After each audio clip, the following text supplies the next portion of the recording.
Hey guys, it's Boomtown here. Just about to make some badass hot sauce. So the ingredients I'm using for the hot sauce, it's because they're really hot peppers, so you're not going to use a whole lot of the peppers, which gives you the opportunity to pretty much make a really nice flavored, nice zesty, tangy, sweet kind of hot sauce that you can add to your food to change things up a bit. So I'm pretty sure I used one pomegranate, and I used about 3/4 of a papaya. And I went to the reduced section and I got these mangoes here. So as I'm cutting up the mango, it dawned on me that not a lot of people, well, okay, a lot of people probably, but maybe some people don't know how to properly, well, how an easy way to cut mangoes up and get the most big pieces of mango in there. See how big these slices of mangoes are? So it's a lot funner to eat a mango when you're eating a big piece of mango when instead of eating like a small piece. Or I've seen some other ways of other people how they do it. So I took a second and I'll just quickly show you how I do it. It's pretty easy. What I do is I start off by skinning the hot pepper. And so it depends on the condition. So not the hot pepper, the mango. So it depends on the condition of the mango. Like I said, I got these from the reduced section, so these are very ripe, and everything is really soft. So you can take, you don't have to take off too much skin. Skin, just a little thin layer of skin off of it, so that it's just flesh remaining. I'm almost there. And inside the mango, there's the seed. It's a great big seed inside the mango. And if you look at the mango sideways, that's how there's a seed like right down the middle here. So to get it, the most amount of mango, you take the knife and you just run it right along the seed. And you're like down to the seed over here. You do the same thing on this side. You go this way or whatever, right? Go down to the seed and then just kind of saw your way through. And another big chunk of mango. I know that looks brown and looks nasty. If you don't like to eat brown, that's fine. But this part here, you can just cut off like that. And this part here, you can just cut off like that. And lots of times people like to suck on the seed and finish it off. So it's up to you.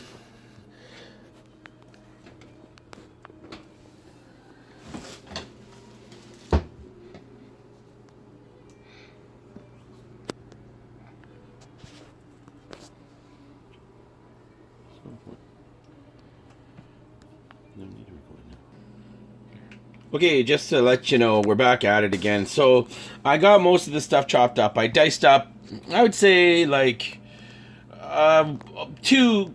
Like I said, I went to the reduced section. I mean, for certain things, you should always try to get fresh produce and ingredients. But in this case, I'm after ripened ingredients, and for me to buy this stuff and have it sitting around home and dealing with the fruit flies and all that, I'd rather just go to the No Frills or wherever and get them from the reduced section and then just pick the ones that I need and make use of. So what actually inspired this idea was, okay, so this is jalapeno pepper. This is 3 jalapenos right there. And this is 2 Scotch bonnets. And these are habaneros. And this is a Carolina Reaper. So most people, when they make hot sauce, if they've got sensitive skin, now they're turning white because they were in the freezer. My friend gave me these peppers and I wasn't going to make the hot sauce right away. So what I did was I kept them right in that same Ziploc bag.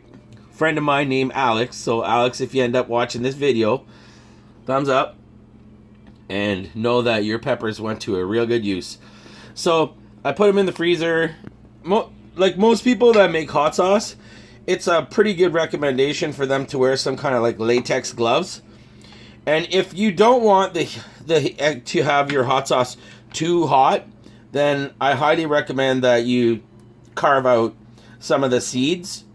But I'm not doing any of that, so I don't have sensitive skin.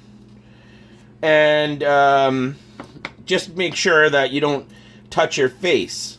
You know what I mean? Like, So all the stems are off. They're gonna go into the compost. So basically what I'm doing is I'm preparing all of my ingredients that I'm going to put, and I'm going to put these in the blender. So I'm not cutting seeds out or anything out of these. The severe heat in these peppers are actually in the seeds. So if you want like a serious hot sauce, leave the seeds in. If you want to have sort of not necessarily as hot as possible, then you just want to carve that out, and maybe you could throw that in the compost, or just make sure you don't touch your face or your eyes or anything like that. See how I'm free handling these peppers, and I'm actually mixing the seeds up. But this is all going to go into the blender, so just slice it up really, really fine like that. While it's frozen, it's a lot easier to cut them up too, by the way. So have a look at how nicely we could get that Scotch bonnet pepper. This is like thinly sliced, I guess you could call it, right? It's gonna go in the blender right away here, so. Okay. Now my son's filming this and he wants to see this Carolina Reaper. You could just smell that Reaper. You could smell it. The Reaper, I just want to let you know, like, beware. This is like one of those like really high-end peppers. It's really, really, really, really hot, okay? As soon as I cut that open, immediately smell, okay? Shit. So just watch out. Honestly. If you don't think that you're so tough, because you're going to get this pepper inside your skin and you're going to regret it, because it's going to be like, what are you going to do? I don't know. Cold water? I don't know. It's never happened to me. Cold water, maybe a bunch of hand lotion. But anyways, I don't have that problem. And clearly you can see. So yeah, Scotch bonnets are badass, okay? If you've had Scotch bonnets, you know they're badass. Habaneros are badass too, but the real mother effer is that Reaper. Yeah, it made breathing a little bit uneasy for a second there. Oh, there's a piece of pepper on the ground that I have to for sure take that off the ground. Don't want one of the dogs to accidentally get into that. So we'll come back to you in a couple minutes when we got all this done. You don't need to see us cutting. I just cut up a bit of each to let you know which peppers are what. I'll cut that. You guys know jalapenos are green or red. They're the same. So I'm cutting up the peppers, and I come across something that you guys should see. So this is a very ripe pepper, and lots of times what will happen is the seeds will get dark inside. Maybe just press that for focus. Yeah, the seeds kind of got dark. They're darker. You'll clearly see that they're brown. So those seeds I'll take out. Okay, moving forward. Are we focused there? There we go. Moving forward. So pretty big Spanish onion. I'm gonna use half of it. So half of the Spanish onion. You could see, like I said, this is all. I'm gonna cook this all down, and then once it's all cooked down, it goes in the blender, and you really, yeah, it gets to be like a. At that point when I. Okay, well, I'll just move forward, okay? So see how small the onions have to be. I'm going to put also 2 avocados. And basically, avocado is so straightforward. All you have to do... Again, if you can get a good one in the reduced section, then go for it, because, like, it's got to be ripe. So you take the seed out of there. And here you go. Well, it's so easy. All you have to do is just take a spoon, right? And just... go like this and take the flesh of the avocado right out. Easy.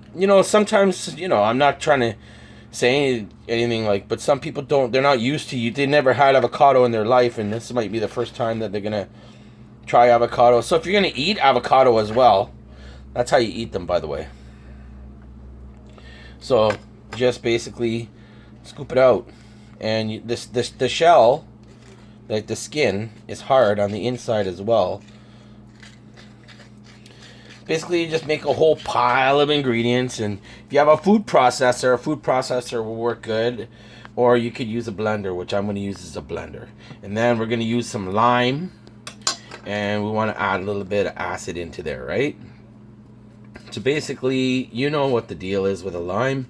You quarter the thing up and you squeeze it out. So everybody knows how to do this, right? Some people even have this really fancy thing. It you could kind of circular, like it gets the rinds out. You don't have to have the rinds out for this though, because I mean this is not like liquidy hot sauce. This is kind of like, there's gonna be some texture to it, like some rustic hot sauce, more than the stuff that you buy in the stores.